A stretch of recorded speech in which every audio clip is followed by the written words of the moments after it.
Okay, here we see the automatic transmission from a Land Rover, and I believe this is a 2008 Land Rover, and this has the 4.4 liter V8. This is actually the Ford V8, because remember Ford owned Jaguar Land Rover there for a while.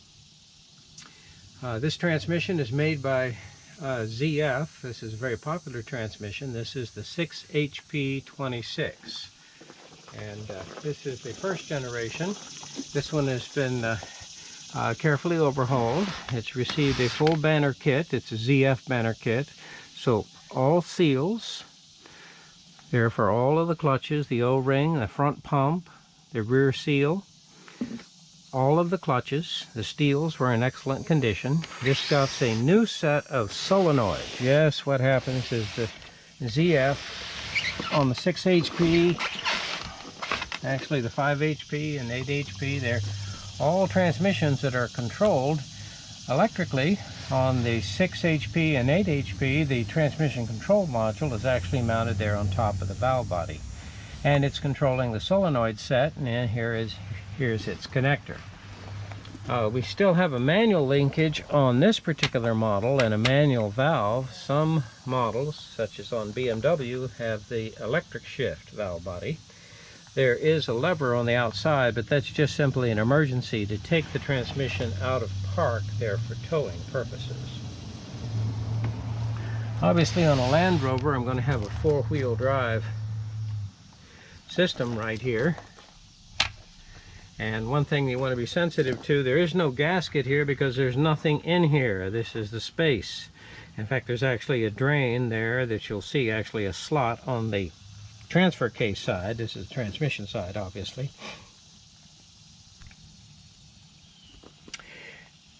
Now, sometimes what happens is these splines are rather fine, and they'll actually start to kind of move, and a little moisture will get in there, and they'll actually start to rust and deteriorate. And this can actually strip out. Now, this one has not stripped out, but sometimes when you grab that transfer case and try and pull it off, it really resists. You want to be real careful.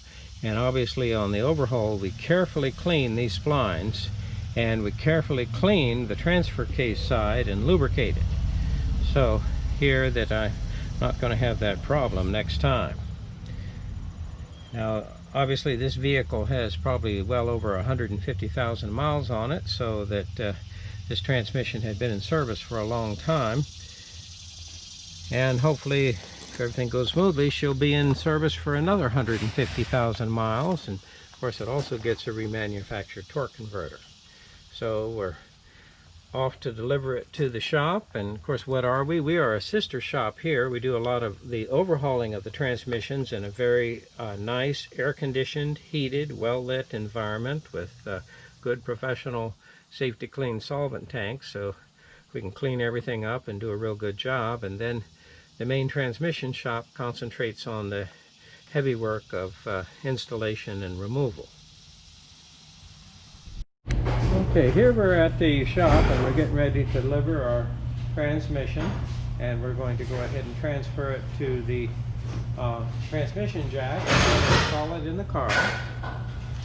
And here we see our Range Rover. So it's about a 2008 Land Rover, Range Rover, HSE. Okay, here we're getting ready to install our transmission. We're going to go ahead and mount up the transfer case. One thing you want to be real careful with, obviously, is that transfer case is very heavy. Make sure that the transmission is properly positioned and secured on the jack.